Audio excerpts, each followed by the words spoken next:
Assalamualaikum warahmatullahi wabarakatuh. Perkenalkan, nama saya Yudia Putri dengan NIM 2021-04076 dari program studi Public Relation. Pada kesempatan kali ini saya akan mempresentasikan mengenai company profile dari perusahaan Starbucks.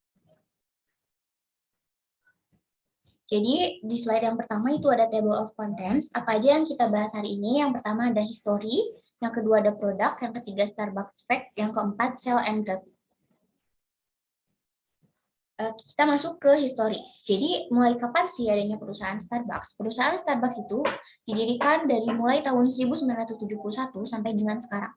Jadi Starbucks Corporation adalah sebuah perusahaan kopi terbesar di dunia yang berasal dari Amerika dan di mana mereka tuh memiliki lebih dari 20.000 cabang di 61 negara.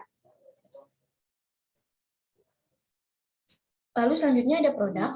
Jika misalnya kita tuh selama ini kalau dengan nama Starbucks pasti identik dengan kopi. Padahal Starbucks itu tidak hanya menjual kopi saja, namun ada berbagai macam produk. Yang pertama dari mulai beverage-nya sendiri itu tidak hanya kopi saja, namun ada juga milk, coklat, dan yang lainnya. Dan untuk food-nya juga ada berbagai macam seperti dessert, cookies, dan yang lainnya juga. Dan untuk merchandise-nya juga di sini ada mug, tumbler, dan yang lain-lain. Nah, selanjutnya ada Starbucks fact.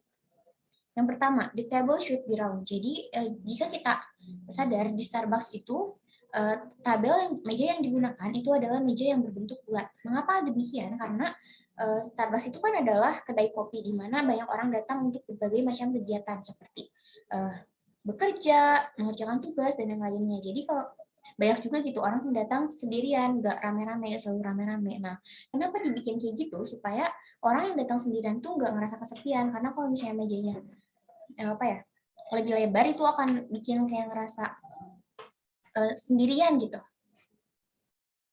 Untuk fact yang kedua yaitu barista shouldn't wear perfume. Karena Starbucks adalah perusahaan kopi yang utamanya, jadi biji kopi itu dapat menyerap berbagai macam bau seperti bau parfum, rokok, dan yang lainnya. Jadi oleh karena itu, kalau misalnya baristanya itu pakai parfum, jadi wanginya bakal serap gitu, sehingga si biji kopinya tuh nggak lagi original seperti itu. Jadi makanya baristanya itu nggak boleh pakai parfum. Oleh karena itu kita harus menjaga gitu kesehatan tubuh, kebersihan tubuh, supaya walaupun nggak pakai parfum juga nggak mengganggu. Lalu slide terakhir di sini ada sell and graphic. Seperti yang kita lihat di tabel pada tahun 2019 dan 2020, tahun 2020 itu perusahaan Starbucks mengalami penurunan penjualan saham akibat dari COVID-19 gitu. Jadi COVID-19 itu berdampak juga pada perusahaan Starbucks ini.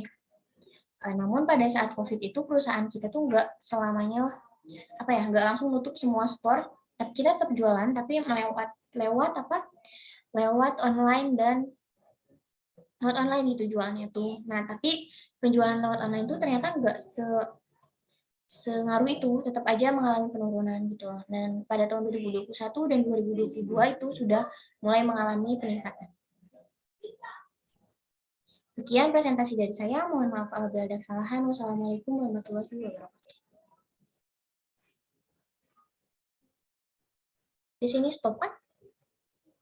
Stop. No. Apa? Stop. Terus